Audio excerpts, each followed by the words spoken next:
So a funny thing happened while I was preaching at 8:45 this morning. I thought, ooh, I don't really like the order of this.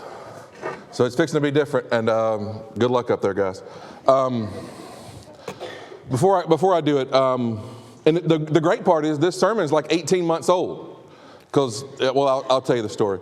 So March 2021, everybody remember the joy of March 2021 and that whole time and season? Yeah. So I was in my car, in the truck, and I was driving to Publix. That part's not important. But I was on my way to Publix down East-West Connector. I'd come off Fontaine and heading down, and I saw the blue lights. Fortunately, they were in front of me, not behind me. I saw the blue lights, and I said, what's behind it? And there was a hearse, and then cars. And then I did what you do. I pulled over. And then I heard the horns. Loud, aggravated, frustrated. And so I just kind of pulled over a little bit further and sat there and waited for the flashers and for the lights to pass me by. And then I pulled right back in, and then I went to Publix, and I was getting out of the parking lot, and this lady approached me, and she was about maybe that tall. She maybe weighed 85 pounds, and she was blistering me. Were you the one in that big redneck truck?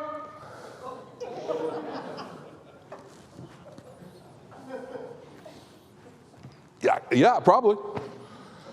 And she said, we don't do that here. We don't do that kind of stuff here. This is Cobb County. This is Smyrna. We don't do that here. We're too busy. You can cause a wreck. In the flesh.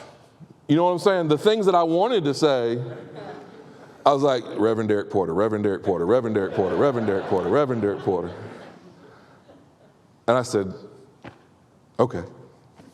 And then I went inside and bought some chocolate and vegetables and whatever. And then I went home, and I think I was supposed to go to the church next, and then I just went home and wrote this sermon. And preaching at 8:45, I went, I'm going to flip it. I'm going to do it different. So give me the Hebrews text first. Therefore, since we are surrounded by such a great cloud of witnesses, let us throw off everything that hinders and the sin that so easily entangles, and let us run with perseverance the race marked out for us, fixing our eyes on Jesus, the pioneer and perfecter of our faith. Another way to say that is our first love. For the joy set before him, he endured the cross, scorning its shame, and sat down at the right hand of the throne of God.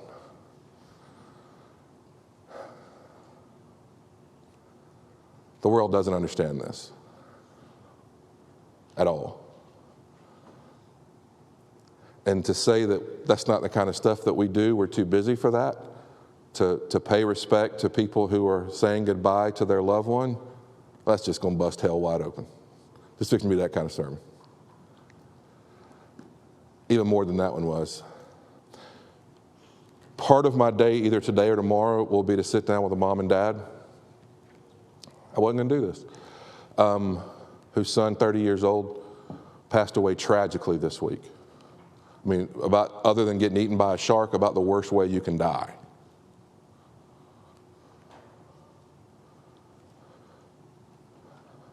An addict, heroin, horrible. Life, a struggle, pain. And when I was communicating with his mom Friday night and yesterday morning, you know what she said? I wasn't ready for it. You know what she said to me? I was not ready for it. You know what she said to me? Derek, my son no longer hurts. My son is free. My son is healed. My son is well, and his pain is behind him. He's in the arms of Jesus. Do you know the level of depth that takes? But do you also know the level of hurt that takes? Some of us in the room, when I wrote this sermon, I did not know that I would be burying my mom and my brother before I preached it.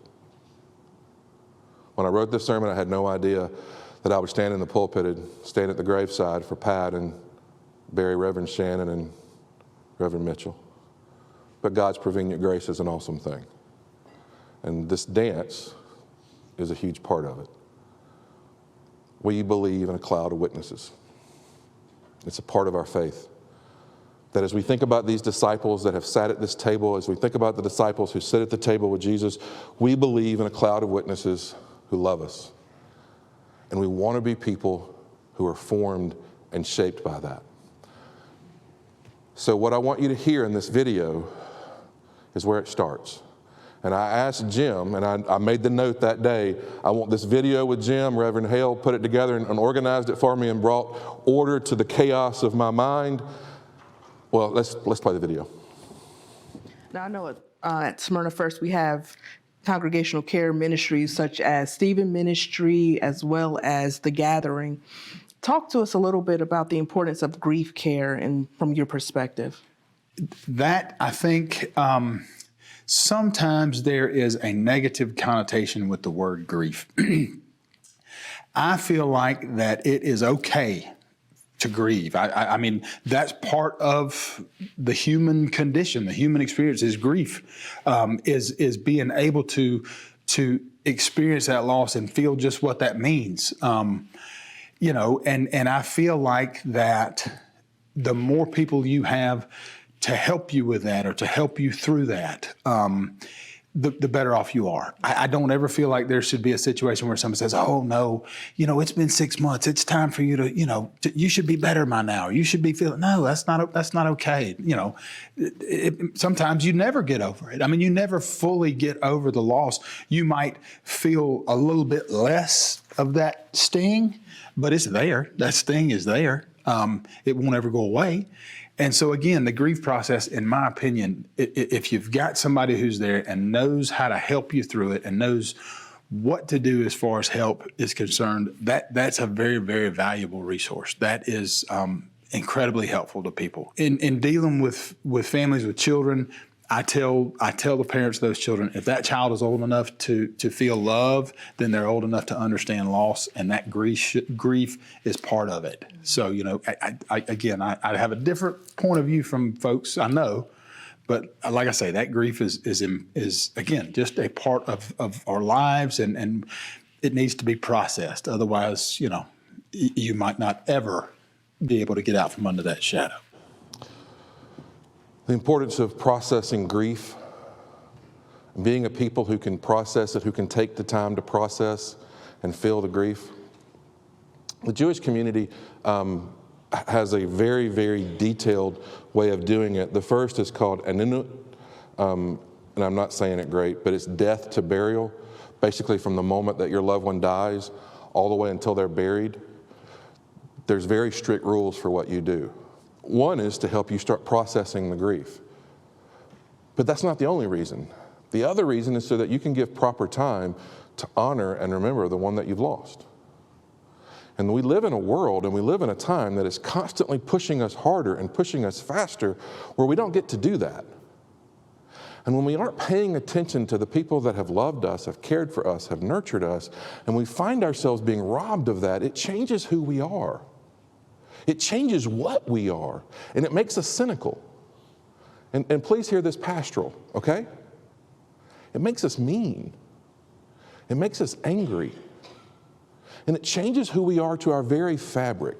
And so from death to burial, there's a very strict rules of what you can do and what you can say. And then you're going to know this phrase, this word, Shiva, 7 days to focus on your grief. 7 days to focus after the burial, after the funeral, 7 days to focus on your grief and to try to understand what's happening in you.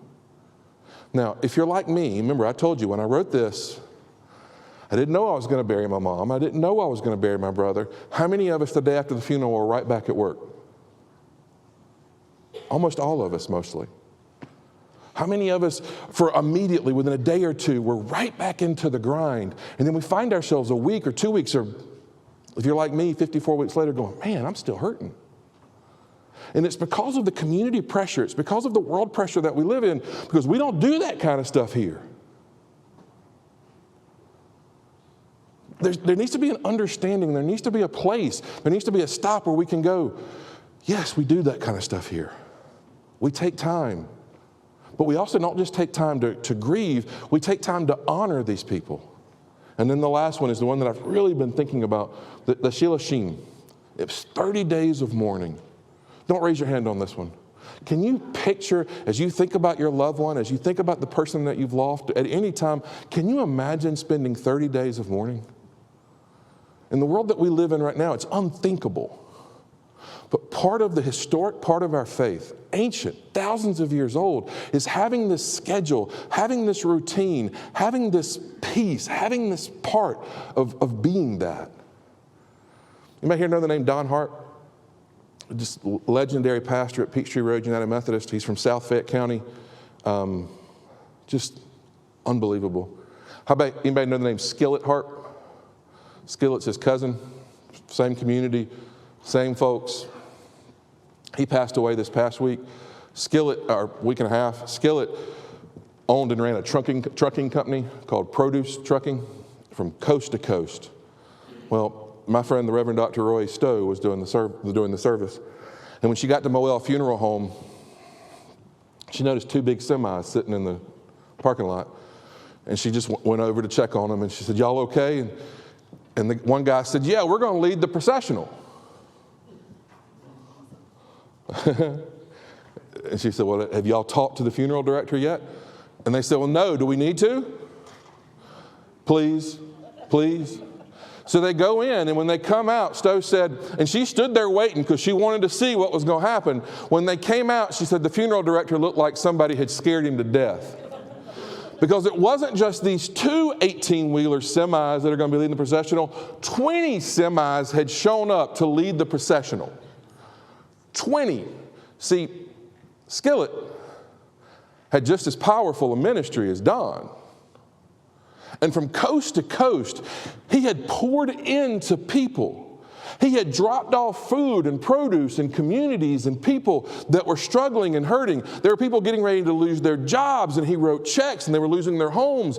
And from coast to coast, these 20 semis showed up to lead him home.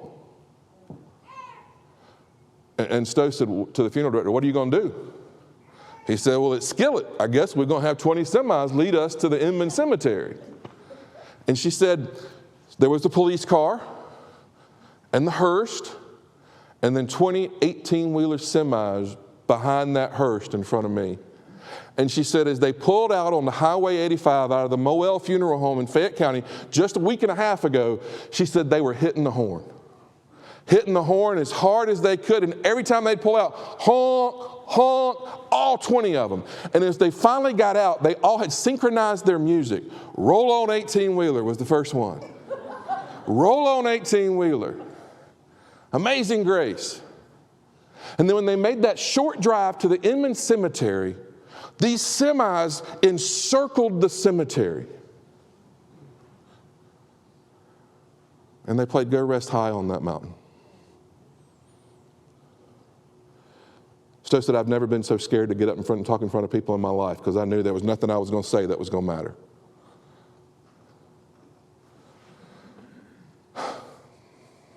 Is that what we do? Do we love people that way? Isn't that who we want to be? The story of Elijah and Elisha, and I'm not going to read it. You can pull it. I'm not going to read anything from here on out. Elijah and Elisha. Elijah's coming to the end of his life, to the end of his ministry. And everybody knows it. Elisha knows it. See, these prophets keep saying to Elisha, you're about to lose your boy. The guy that's your influence, the guy that's your guy, the guy that's in charge, the guy that gives you this, you're about to lose him. He's about to go. And did you catch? Elisha said, hush, shh, be quiet. And then they go a little bit further. And Elisha knows he's about to lose him. And Elijah says, I'm fixing to go somewhere. You do what you want to do. And Elisha goes, where you go, I go. And these prophets, they came to Elisha and said, you're about to lose your boy. All that influence, all that power, the voice of God, you're about to lose him. It's about to be all on you. And Elisha said, hush, shh. And Elijah said to him again, I'm fixing to go down to Jericho. I'm fixing to go down the road. You do what you need to do. And Elisha said, where you go, I go. And right before Elijah is brought up in the whirlwind, he looks at Elisha and says, what can I do for you? What can I give you? To show my love for you, what can I give you? And Elisha says, I want what you have from God. I want what God has put within you. The spirit that God has put within you, I want that times 2. Elisha was crazy. Because can we be honest for a second? Remember that whole she-bear and kids getting killed thing? There's a reason I put that in here. Here we are. Remember that whole thing, killing all the prophets and the thunder and the lightning, and everybody remembers that, and yay. But don't forget, Elijah could also go hiding and get scared and think it's all him and think he's by himself. Elijah could also get very selfish and disappear and be lost.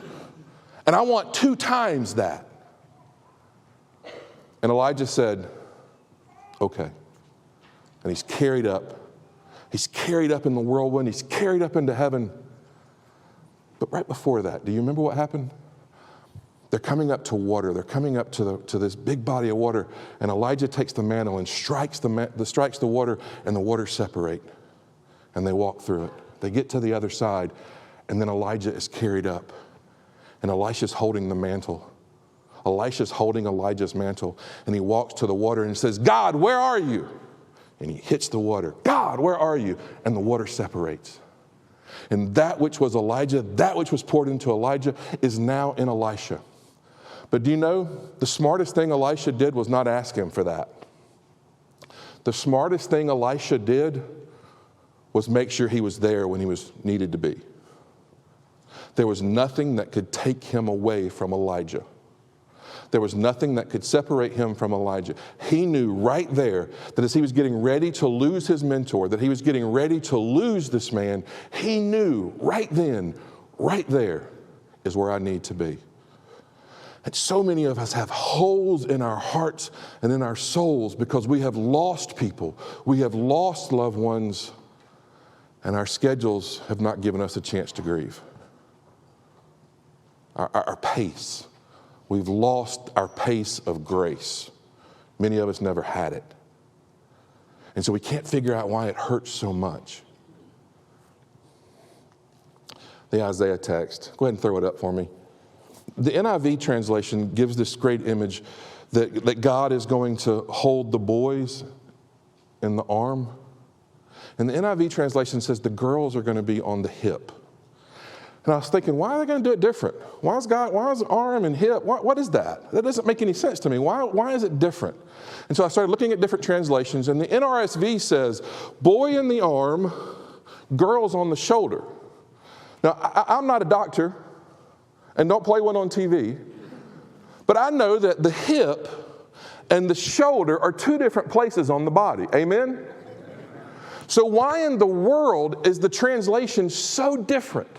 And I mean, I dug into the Hebrew at that point. I dug into getting as many translations and as many books as I can remember. This is 18 months ago. I'm struggling with it going, hip, shoulder, knees and toes. What in the world? And then I found the Hebrew translation. What it was saying is that God is going to be holding them and nurturing them. There's not a person in this room who has not been on someone's hip.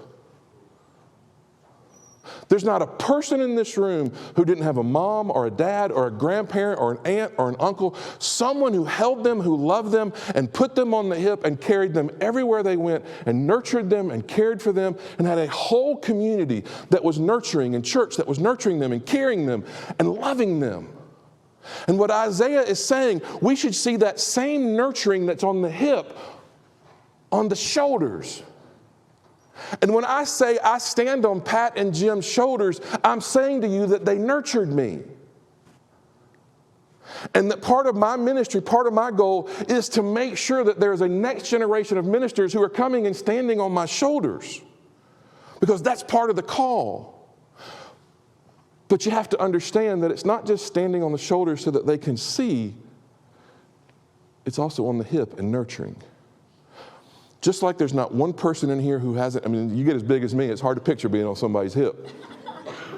And so you're grown, and you're a master of your domain, you're a king of your world, and you have forgotten the person that's carried you on your hip. Isaiah and God saying, remember them. Remember that person. But also remember the person, remember the people on whose shoulders you sit. Just like there's no one in this room that hasn't been on a hip, there's no one in this room that hasn't been on someone's shoulders. As accomplished as you may be, as successful as you may be, as smart as you may be, there's no one in this room that didn't accomplish without help. And for many of us in these rooms, we're calling the names today. You've called the names today of who these people are. If we can't take the time to pay proper respects to these people, to give them the respect, we ain't worth killing. Let me bring my South Georgia out. We are changed and we're shaped by that. As we come to the table, I'm going to be close to 15. As we come to the table, we often come to the theology of the table. We often come to the reality of the table. But we forget those guys that stood at the table, that sat at the table. Those 12 guys. You know what happens with Judas pretty quickly. You know that John is the beloved disciple and he lives to a ripe old age. But there's 10 other guys. James is executed by Herod in 44. Peter crucified and martyred in modern day Rome. Andrew crucified in now what is modern day Russia. Thomas gets pierced and killed with lances of 4 soldiers. Philip arrested and killed for preaching the gospel. Matthew stabbed to death. Bartholomew martyred. James stoned to death.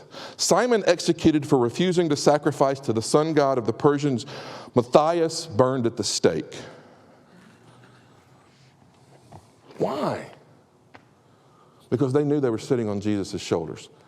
Now give me the Hebrews text again.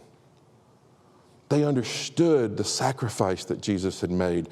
And that was the foundation. That was the peace. There was nothing they could do but give their life to the gospel, give their life to Jesus Christ, because they knew the hope that it brought.